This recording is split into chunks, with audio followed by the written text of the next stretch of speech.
I have to say, I think this is my best budget challenge ever. Hey guys, it's me, Schlee. Welcome back for another budget challenge video. It's been a while since I did one of these. I took quite a long sabbatical from this type of video, but I'm back today and I'm raring to go. We're outside of Walmart right now. I have my grocery list and meal plan in mind as always, so let's go inside and see what happens. Just in case anybody wanted to see, here's an overview of my list. Basically, my idea is to try and get as close to these prices as possible, and if it varies, I'm going to make notes and add it up to try and stay under a $35 budget.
Alright guys, I am home, so it's time to do a haul. Let's start over here. I got some strawberries, as well as a half dozen eggs. Here I've got 2 Roma tomatoes, some ricotta cheese, 1 Gala apple, 2 green peppers. These were 68 cents a piece, so I got the biggest ones I could find. More bang for your buck. Here I've got some green lentils, a box of sea salt and olive oil flatbread crackers, some penne pasta, the Wal-Mart brand of Honey Nut Cheerios. I picked up this jar of Herdez guacamole salsa. I have never had this before, but I think it's going to go really well with one of my recipes. I got some fudge brownie mix for a fun treat, as well as a pack of tortillas, 3 bananas, some whole mushrooms, a block of mozzarella cheese, some bacon bits, a pack of thin sliced chicken breasts, a pack of Fiesta blend cheese, 1 can of tomato sauce, and a half gallon of whole milk. So that is everything I bought. That was 21 items in total, and here is my receipt. So I ended up spending $39.84, and I know that is over my budget that I mentioned earlier, which was $35, but I will be using Ibotta for this haul, and by doing that, I'm gonna save $3 at least, which will bring my total down to $36.84. For those of you who don't know, Ibotta is sort of like an online coupon app. I'll show it on the screen here. If you're interested, I'll leave a link down below where you can find out more, but basically you get money back when you buy certain items, which is what I did for this haul right here. And of course, if you don't have sales tax on food like we do in North Carolina, you're gonna save about another $1. So I almost hit it on the head with 35 bucks, and I think for that price, this is a great amount of food. So with all these items and a few pantry staples, I'm going to be making some new exciting recipes, which I'm really looking forward to. So let's go ahead and start cooking. As for those aforementioned pantry staples, you're going to need oil or butter, salt, flour, maple syrup, and leavening. That's it. I also want to mention that this video was quite the endeavor. This is by far the most recipes I've ever put into one of these budget challenges, but I really wanted to push the limits as far as how much I could get out of what I bought, how creative I could be, and how different I could make the recipes. So you guys are gonna see there's a lot going on in this challenge, but I think that's for the best. When you're on a budget, you don't wanna feel like you're constrained or like you're missing out on anything. And I think that these recipes just go to show, even if you're on a budget, you do not have to feel deprived and you don't have to miss out on anything when it comes to food. Let's go ahead and start out with our breakfast. Our first breakfast is going to be a new recipe for me at least. We're gonna be making some ricotta cheese pancakes. And as always, I will have all of the recipes that you need down below, as well as a shopping list and a meal plan for you if you do want to follow this meal plan. Here I'm just starting off by adding my dry ingredients to the bowl. So we've got our flour, our leavening, and our salt, and then I'm going to give that a good mix. I was very excited to try these because I thought they would be like syrniki, which are Russian cottage cheese pancakes for those of you who don't know. I love those, and I ended up loving these as well, as you will see. Here's my ricotta cheese as well as 3 eggs. I'm mixing that up as best I can. It was a little tricky with the different textures. I found it was easiest to do this if you mash it with a fork. And I did add in some vanilla extract as well. That was optional, but I had it on hand and I thought it would enhance the flavor of the pancakes, which it did. So I threw in a good splash of that and then went back to mixing. This took a couple of minutes, but once it was done, you get this really nice creamy consistency, which is what you're looking for. And you're gonna add this to your dry ingredients and then mix all of that together. And with this step, you do want to be careful to mix this very thoroughly so you don't have any lumps in your batter, but you don't want to over mix it because that will make your pancakes tough. So it is a bit of a dance, but it is worth it in the end. When it comes together, it looks a little something like this. This is very similar to Sirniki batter. It's very thick, and that's perfectly normal. It's not going to be as thin as normal pancake batter, so don't worry about that. I dolloped a couple of big scoops of this out onto a pan. This recipe I was using said it made 12 pancakes, but I wanted my pancakes to be a little bit bigger, so I ended up making 6 larger pancakes, as you will see. It's like normal pancakes. You put the batter down, and then when it starts to bubble on one side, you want to flip it over, and then I just flipped them maybe 2 to 3 times just to make sure they were cooked evenly on both sides. And here's an up-close shot so you guys can see how thick and fluffy these were. They looked amazing, and I was so happy to see them puffing up like this. That's exactly what I wanted. Again, just rotating these to make sure they're cooking evenly and they are nicely browned. You guys know I'm particular about my pancakes, so I want them to look as aesthetic as possible. And I ended up making 6 pancakes, like I said, just the same process. Put the batter on, flip it over, make sure they're good and brown and done. So here was my first stack of pancakes. 3 was too many. As you can see, this is a big stack of pancakes. I actually ended up only eating 2 of these, so I had 6 pancakes in total for 3 days of breakfast with 2 pancakes each. And I did add some fruit to these because I had it on hand and it looks pretty. And now let us admire the maple syrup drizzle. It is gorgeous. Once the maple syrup was applied, it was time for a taste test. Like I said, I was so excited to try these. They looked perfect and I was really hoping the taste would match the looks, and it did. You can see here, these are so fluffy. They were perfectly just buttery, and they had a really nice light vanilla flavor. They paired so well with that fruit and that maple syrup. I would suggest if you have extra money, get a lemon and put a little bit of lemon juice in the batter as well. That would really ramp these up and be perfect for summertime. But this was one of my favorite recipes in this challenge, and it was the first one I tried, so I got off to a great start with this one. Now it's time to make our second breakfast. We're gonna make a Southwestern style omelet. I'm starting off just by whisking 2 eggs together, and I did add a splash of milk to those as well since I had it on hand from my groceries. Then I'm tossing in a little bit of veggies. So we've got some diced bell pepper and some very thinly sliced mushrooms also. I don't typically like mushrooms, as you guys know, but they go really well in this omelet, and you don't really taste them once you mix in other things such as the bacon bits, which is going in right now. This was like a never-ending pack of bacon bits. There was so much in there and it was awesome. I seasoned this very simply just with some black pepper and a little bit of salt. I didn't want to add too much because the bacon is salty already, so I did not want to oversalt my omelet. Mix it up really well. Basic omelet procedure here. Then I'm pouring it into a very hot pan. Again, I just got some butter in there to keep everything from sticking. I did find that the bacon bits were sinking to the bottom of the bowl, so I tried to spread those out a little bit so they would be even throughout the omelet. And now it's time for some real fun. I'm breaking out the Fiesta blend cheese that I bought, and I'm putting a healthy amount of this in our omelet. I love cheesy omelets. So I put as much of this as I wanted pretty much because I had that whole bag for the week and I knew I wasn't gonna run out, so I used a really good amount. Again, keep in mind your cheese when you're seasoning your omelet. Don't put too much salt because the cheese is also gonna be salty. Here I was trying to flip my omelet. Normally I am so good at making omelets, but I guess I had some performance anxiety here. I ended up sort of folding this one instead of doing a normal half omelet flip, but that's okay. This one turned out perfect. Here I'm gonna give it another flip so that side will cook evenly as well. And when I finally get this turned over in a minute here, you're gonna see how nice and brown this is. It was cooking beautifully. And then after it cooks another minute or 2 on the other side, it's pretty much done. Well, almost. We've got to dress it up. So I broke out this Herdez salsa that I bought, the guacamole salsa, and I did a little zigzag drizzle pattern to make it look pretty and to add a nice spice. I will say this for medium salsa was pretty spicy, at least to me. I probably would go for the mild next time.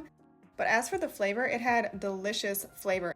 It did have a subtle avocado creaminess, but it also had a really good amount of spice in it, and it paired so well with the rest of this omelet. The omelet itself was fluffy, the veggies were nice and crisp, and it really tasted like a Southwestern omelet. To be honest, this was better than most of the Southwestern omelets I've had in restaurants. Homemade is always better, you guys know that, and this one was the perfect balance of everything. You got fluffy egg, crispy veggies, savory bacon, delicious cheesiness, and then that salsa on top. You cannot go wrong with it, guys, and it was so simple.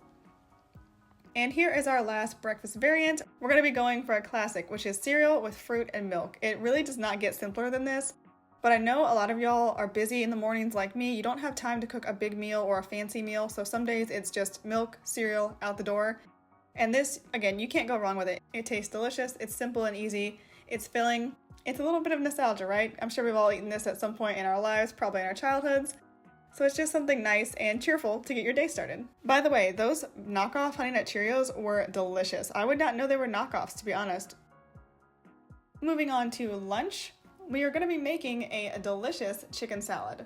I'm not a huge chicken salad fan, only because I don't eat it very much. I didn't grow up eating it. I wanted to try it for this challenge specifically because I thought it would be a very quick, easy lunch, and I was right, as you'll see. I'm starting off just by oiling up a pan here, and then I'm putting down the 4 chicken breasts that I had in that pack that I bought from Walmart. I'm putting a little bit of extra oil on those as well to keep them nice and moist, and seasoning them very simply with salt and black pepper because I'm going to be using this chicken in 2 very different recipes, so I did not want the seasoning to be wonky. Here's a shot before they went in the oven, and here's a shot when they came out. They were nicely browned. They were still really moist, as you can see. They've got a little bit of a glisten to them. And they did not take long to cook at all because they were so thin. Once they were out of the oven, I took 3 of them and chopped them up pretty finely, more of a dice, I guess, than a chop, in just little cubes. And I also chopped up an apple, including the little parts of the apple around the core. I wanted to make sure I didn't waste anything. The apple I chopped up pretty fine, pretty small little chunks of apple, and I varied the size to give you more texture while you were eating. I think that's more fun. So there is my apple and my chicken, or my 3 chicken breasts rather, all in a bowl together. And here I'm adding in some bacon bits. Again, I'm just eyeballing this because it didn't seem like I was gonna run out of bacon anytime during this challenge or ever really. So I put in as much as I wanted, which was super fun. And another pantry staple that I did forget to mention was mayonnaise. I'm pretty sure we all have this on hand already. So I put in my desired amount and got ready to mix that in. This was about the time I realized that my bowl was way too small, but I was committed to using it. So I am carefully trying to incorporate everything without making too big of a mess, and it worked out in the end, as you can see here.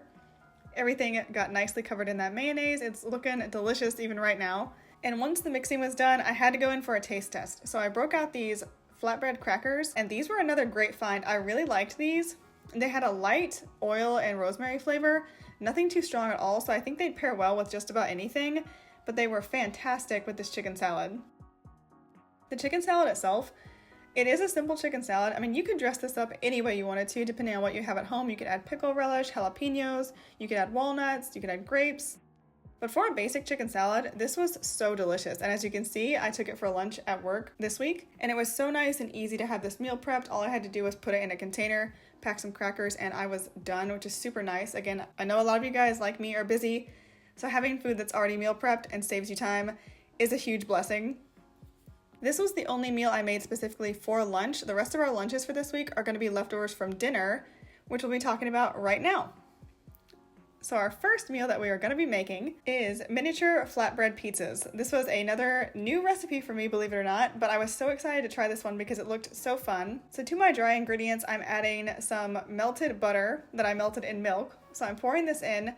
One thing to note here, I would actually mix this in as you are pouring it in, because if you don't, the cold, or rather room temperature dry ingredients sort of cause the butter to congeal again and makes mixing harder. So I would suggest mixing this all at once while you are pouring it in. It makes it easier.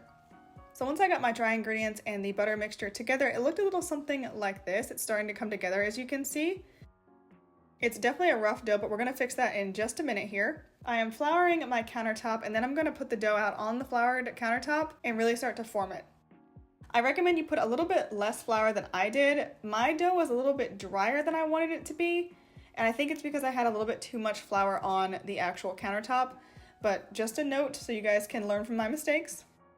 This dough did come together quite well with just a little bit of elbow grease. I will say you definitely get your arm workout in with this recipe, but that's okay because everything tastes better if you work for it, right? Once the dough was all together, I just put it in some plastic wrap, wrapped it up neatly, and then I let it rest for about half an hour at room temperature. Don't put it in the fridge, you want it at room temperature, but it is important to let it rest. And in my downtime, while I was waiting for it to rest, I decided to go ahead and make our marinara sauce. I'm making the whole can at once because we're going to use this again for 2 different recipes, but this time we can season it the same. So I'm keeping my seasoning very basic: salt, pepper, garlic, and oregano. Again, if you have extra money, if you have fresh herbs, if you have extra stuff on hand, you can season this however you want, but I'm trying to keep it as basic as possible. This also makes it a lot more flexible with your recipes. So really you just need to add in all those ingredients, mix it together, and bring it up to a very light simmer just so it's heated through, and then you're ready to use it in whatever recipes you have planned. Back to our flatbread dough. So here it is after it's rested. I'm putting it back on that floured surface again, and I'm gonna start cutting it into portions. The recipe I was using said you could get 6 portions out of this, but that was for actual flat breads, as in flatbread wraps, more like a naan. And I was gonna be making these into pizzas, so I did not want them to be super, super thin. So I ended up cutting this into just 4 sections instead of 6. And it was 4 rather uneven sections because I was undecided about the portions until I started cutting. So I'm gonna fix that right now by cutting that bigger piece into smaller pieces and then making them all pretty even. Once you've got your pieces cut out, you're gonna start rolling them out. Now this is again to preference. It's however thick or thin you want your pizzas to be. I wanted mine on the thicker side so it would be more like a real pizza, and also so the structural integrity of the actual pizza would be better because the thinner it is, and if you put a lot of toppings on it, it's gonna be a little flimsy. So there's about how thick mine was. And I did that to all 4 of them. And the cooking process was super easy for this. You just need a hot pan, put your flatbread down, and it should start to bubble up like mine is here. That's a good sign, that means it's cooking. And then you only need to cook it for about a minute or 2 on each side until it's nicely browned and cooked through. And then you're done. You can take it off the heat and you're ready to do the next step, which is to decorate our little pizzas. As for toppings, if you're not on a budget challenge, you can do whatever you want, of course, but if you are on a budget challenge and you're following my meal plan, we're gonna be using some sliced up veggies. I've got some very thinly sliced mushrooms and very thinly sliced bell peppers. Keeping in mind these are small pizzas, so I didn't want to overwhelm them. I also grated half of our block of mozzarella cheese, so about 4 ounces right there. Now I'm putting 2 of our flatbread pizzas onto a baking sheet that I've lined with tinfoil, and I'm saucing them up nicely. You can be very generous with this because we have a whole 24-ounce can of sauce. So you guys may remember that last chicken breast that I didn't use for the chicken salad. Here it is. So I cut that up into small pieces and I'm putting those around my pizzas.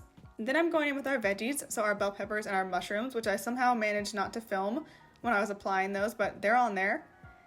And then I topped all of this with cheese. These are starting to look really good in my opinion. I was very impressed even at this stage when they weren't even cooked yet. And again, I've got all this bacon in this never-ending package, so we're adding some bacon bits to these as well. These are really like a loaded supreme type pizza. It gets simpler throughout the week as you use up ingredients, but these are good no matter what.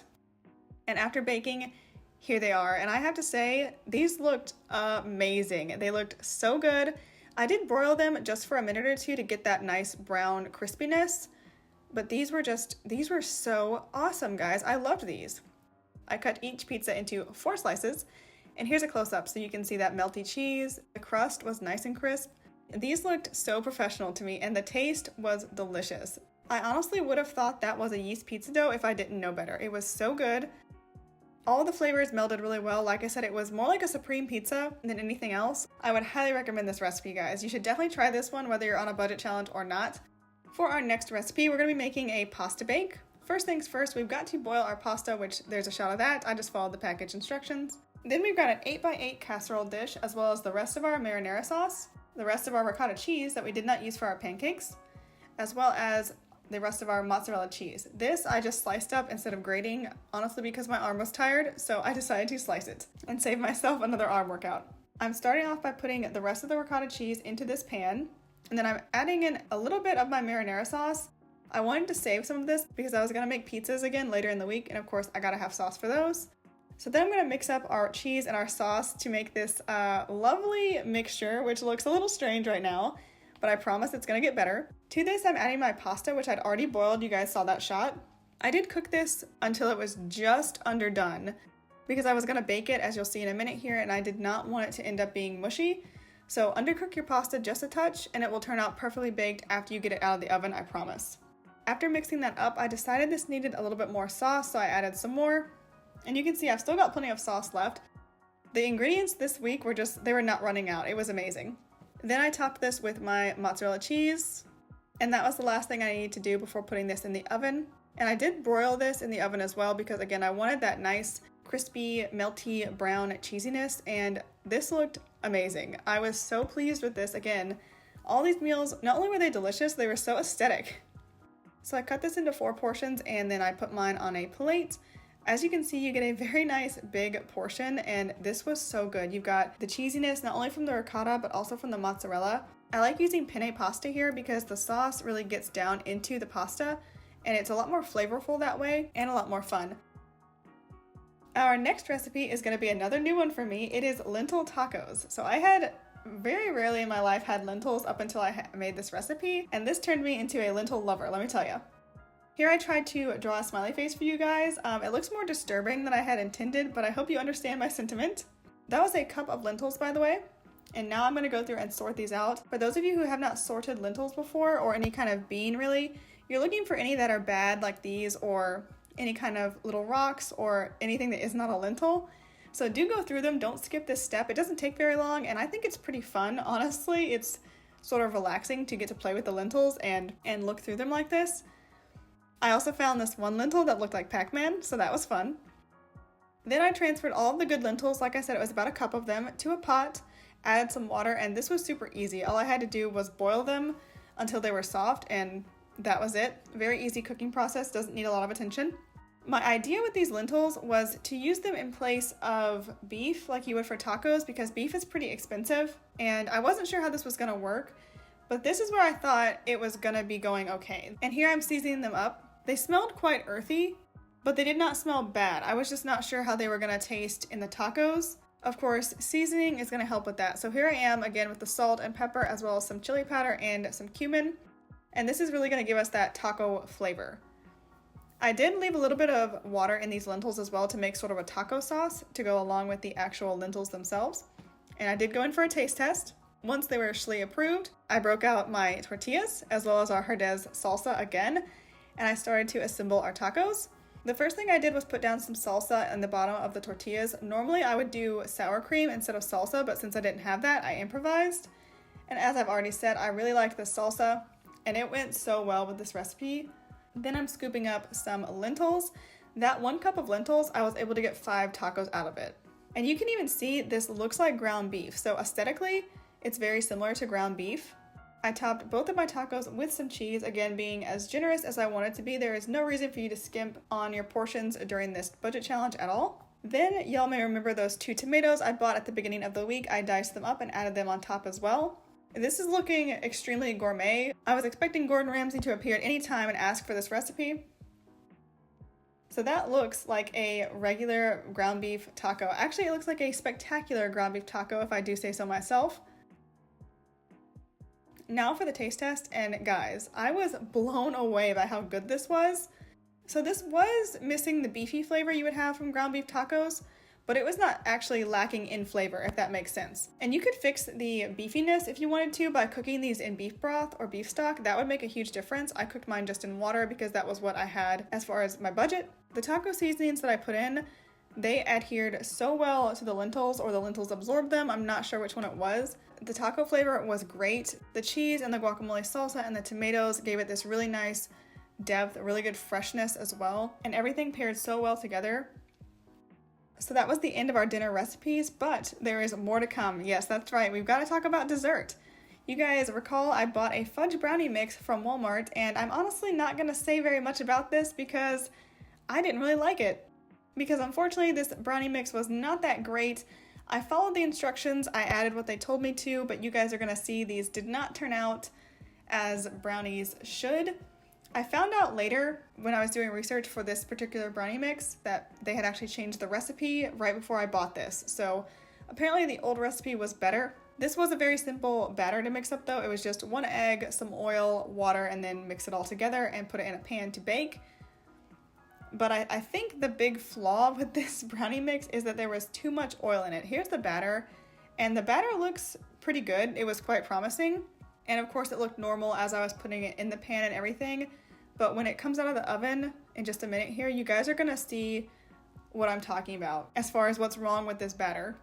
So here it is, and everything looks okay so far, but when I started to cut these, I did let them cool and then I cut them, and I noticed something was not right about the texture. They were very sticky and wet, although they weren't actually underbaked. I make sure to, bake them properly.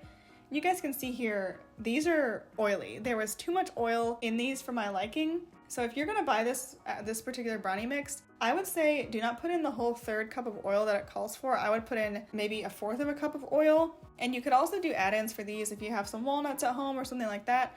That might make a difference as well. But I would honestly suggest that instead of this brownie mix, you get yourself a quarter, you go to your nearest Aldi, and you buy their version of Chewy Fudge Brownie Mix, which is about 10 cents more expensive, but it is way better and it makes more. It makes a 13x9 pan as opposed to an 8x8. So if you really want to make brownies, go for those instead. Or, that's right, there's another option, and this brownie option calls for, yes, lentils. Along with lentils, it does call for some maple syrup and some oil and some other things that you'll see in a second here. But I had lentils left over at the end of this meal challenge, and I wanted to see how I could use them, how I could sort of push the boundaries of my food knowledge. So I decided to see about making a dessert, and I found a recipe for these lentil brownies. So it starts off with you microwaving your maple syrup and olive oil and adding in some chocolate chips to get that chocolate flavor. This recipe is a little bit off the beaten path as far as what I bought because I'm using more pantry staples here, but again, you don't have to make this. You can just get that Aldi brownie mix and have your dessert, or spend your dollar on something else if you wanted something else.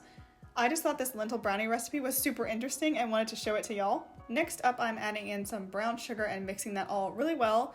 I did microwave it one more time for about 20 seconds just to make it all nice and warm so it would dissolve properly. But once it was mixed up, I set it aside and I moved on to the next ingredient, which is peanut butter. And I added that to this extremely unappetizing looking amount of pureed lentils. You don't have to puree yours in a food processor. If you don't want to, you can mash them with a fork, but I wanted mine to be really smooth, so I put them through the food processor. So there's our lentils, our peanut butter, and our chocolate mixture, as well as some vanilla extract again. And now I'm gonna mix all this together and make it look a little bit more palatable, because right now all it looks is questionable. Now here's where this really starts to look like a brownie batter. I'm just adding in some salt and some baking powder for leavening on these to help them rise as they're baking. Oh, and I also added in some flour. Only, I think, 1/4 of a cup or maybe 3/4 of a cup of flour. It was not a lot at all. And I had some more chocolate chips as well as some walnuts in my pantry, so I decided to use all of those up as well and just throw them in to make this batter a little bit more exciting. And I also added in 1 extra tablespoon of brown sugar. This was recommended if you were using unsweetened peanut butter, which I was, so I added in that extra sugar to balance that out. Then once I got everything combined, here's how it looked, and it looks amazing, right? It looks like a real brownie batter. I was so impressed by that. I'm gonna pour that into my lined baking sheet or baking pan, brownie pan, whatever you'd like to call it. If I didn't know this was a lentil brownie batter, I don't think I would guess there was anything spectacular or different about this.